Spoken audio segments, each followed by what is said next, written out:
اللہ تعالیٰ نے قرآن کے اندر فرمایا یا ایھا الذین آمنوا استعینوا بالصبر والصلاۃ، اے ایمان والو اللہ تعالیٰ سے مدد حاصل کرو نماز کے ذریعے اور صبر کے ذریعے۔ یہ سمجھ میں آیا کہ اللہ سے لینے کا ذریعہ، غم بھلانے کا ذریعہ، مصیبت میں اللہ کی مدد ہم پر کیسے آئے گی، تو اس کے لیے دو راستہ بتایا۔ ایک 2 رکعت صلاۃ الحاجت کی نماز پڑھے اور اللہ تعالیٰ سے دعا کرے، بڑا سے بڑا غم کیوں نہ ہو اللہ تعالیٰ نماز کے ذریعے سے اس کو دور کر دے گا، اور کتنے ہی بڑا نقصان کیوں نہ ہو اللہ تعالیٰ اس کا بدل عنایت فرما دیں گے، یا اللہ تعالیٰ اس کے نام اعمال میں اتنا اجر لکھ دیں گے کہ آخرت میں قیامت کے دن جب میدان محشر میں کھڑا ہوگا تو اسے کسی طرح کا کوئی غم اور افسوس نہیں ہوگا۔ یہ اسلامی طریقہ ہے۔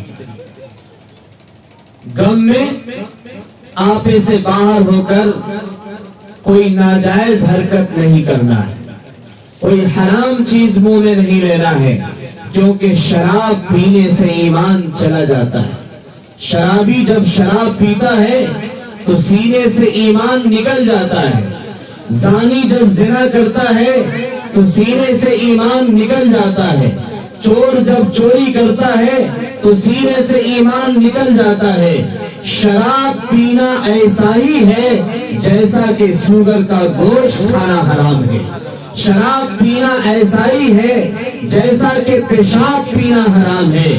تو لہذا پیشاب کو جب ہم بہت زیادہ ذلیل سمجھتے ہیں اور ان کو مکروہ سمجھتے ہیں تو ایسے شراب بھی ہمارے لیے مکروہ ہے، اور شراب بیچ کر کے دھندا کرنا وہ غذا بھی ہمارے لیے حرام ہے، کیونکہ شراب کا لین دین اور شراب کا لکھنا، شراب کا خرید و فروخت کرنا، یہ سب کے سب حرام ہے۔ اللہ کے نبی صلی اللہ علیہ وسلم نے فرمایا کہ شراب کے لینے اور بیچنے اور خریدنے والے دونوں پر اللہ کی لعنت ہوتی ہے، یہاں تک کہ شراب لین دین کے لکھنے والے منشی کے اوپر بھی اللہ کی لعنت ہوتی ہے، اور جو کاغذ اور قلم اس کے لیے مہیا کرتا ہے اس کے اوپر بھی اللہ کی لعنت ہوتی ہے۔ اور جس گھر میں شراب کی کمائی ہو تو اندازہ لگائیے وہ گھر جہنم نما ہوگا کہ نہیں ہوگا، اس گھر میں کہیں سے خیر نہیں آئے گی۔ اس لیے شراب سے اللہ ہماری حفاظت فرمائے، ہمارے سماج کو اور ہمارے معاشرے کو شراب کی بری لت سے محفوظ فرمائے۔ شراب بہت بری چیز ہے، شراب سے ایمان زائل ہو جاتا ہے، شراب سے سارے اعمال ختم ہو جاتے ہیں، اس لیے شراب سے بچنا ضروری ہے۔ تو میں یہ کہہ رہا تھا اگر کبھی کسی طرح کا کوئی غم آ جائے تو پیتے ہیں غم بھلانے کے لیے، پینا نہیں ہے غم بھلانے کے لیے، بلکہ اس کے لیے 2 رکعت نماز پڑھنا ہے، اس کے لیے صبر کرنا ہے اور اللہ سے مانگنا ہے۔ اللہ نے بغیر مانگے دیا تھا، اب نماز پڑھ کے مانگیں گے تو ضرور اللہ عنایت فرمائیں گے۔ جب بغیر مانگے دیا تھا تو مانگنے پر بھی اللہ عطا فرمائے گا۔ اللہ کی رحمت سے کبھی مایوس نہیں ہونا چاہیے۔ اللہ کے خزانے میں کسی چیز کی کمی نہیں ہے۔ اللہ بغیر ماں باپ کا آدم علیہ السلام کو پیدا کر سکتا ہے، اللہ بغیر باپ کا عیسیٰ علیہ السلام کو پیدا کر سکتا ہے، اللہ بغیر سورج کے سورج کو بنا سکتا ہے، اللہ بغیر چاند کے چاند کو بنا سکتا ہے، اللہ بغیر نمونے کے ہم سب کو بنا سکتا ہے۔ تو اللہ کے خزانے میں کسی چیز کی کمی نہیں۔ کروڑوں آدمی کو آپ جمع کر لیں اور ان کے چہرہ کو دیکھیں، کسی کا چہرہ دوسرے کے چہرہ سے ملے گا نہیں، یہاں تک کہ آنکھ کے اندر جو روشنی ہے یہ روشنی بھی دوسرے کی روشنی سے نہیں ملتی ہے۔ اور آگے جائیے، ہاتھ کے جو پور ہیں، آدھار کارڈ جو آپ بناتے ہیں اور اپنے انگلی کے نشان سے آدھار کارڈ کے لاک کو کھولتے ہیں، یہ انگلی کا پور بھی ایک دوسرے سے نہیں ملتا ہے۔ اللہ کے خزانے میں کتنے پور ہیں، اللہ کے خزانے میں کتنی آنکھوں کے اندر بناوٹ ہے، روشنیاں ہیں، اللہ کے خزانے میں کتنی صورتیں ہیں کہ ایک دوسرے سے ملتا نہیں ہے۔ بچے پر بچے پیدا ہو رہے ہیں، لاکھوں کروڑوں بچہ پیدا ہوتا ہے، لیکن کسی کا چہرہ دوسرے سے ملتا نہیں۔ اللہ کے خزانے میں کتنی صورت ہے، اللہ کے خزانے میں کتنی آنکھوں کی روشنی ہے۔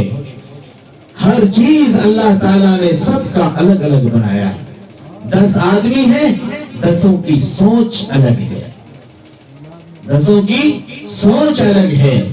تو اللہ کے خزانے میں کسی چیز کی کمی نہیں ہے، بس کمی ہمارے اندر ہے کہ ہم اللہ کے سامنے ہاتھ نہیں پھیلاتے، ہم اللہ سے مانگنے کی کوشش نہیں کرتے، ہم اللہ کے دربار میں جھکتے نہیں، ہم اللہ کے گھر میں جاتے نہیں۔ کمی ہم پر، ہمارے لیے ہے۔ ایک صحابی رسول گھر میں کھانا نہیں، بہت پریشان ہے، بہت مجبور ہے، کئی دن سے گھر میں کھانا نہیں بنا ہے۔ انہوں نے یہ آیت پڑھی، یا ایھا الذین آمنوا استعینوا بالصبر والصلاۃ، اے ایمان والو نماز کے ذریعے اور صبر کے ذریعے اللہ سے مدد طلب کرو۔ وہ صحابی اللہ تعالیٰ کے دربار میں وضو بنا کر 2 رکعت نماز پڑھے اور نماز پڑھ کے اللہ کے سامنے ہاتھ اٹھا کر کے دعا کی اور کہا کہ اللہ گھر میں کھانے کے لیے کچھ نہیں ہے، اس کا انتظام کر دیجیے۔ 2 رکعت نماز پڑھ کے دعا کر کے گھر آئے، پوچھا اہلیہ محترمہ سے گھر میں کچھ کھانے کے لیے آیا؟ کہا نہیں آیا۔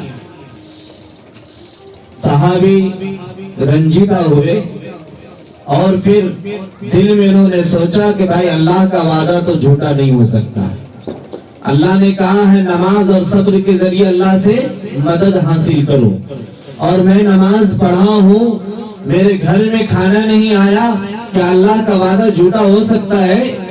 نہیں ہو سکتا ہے۔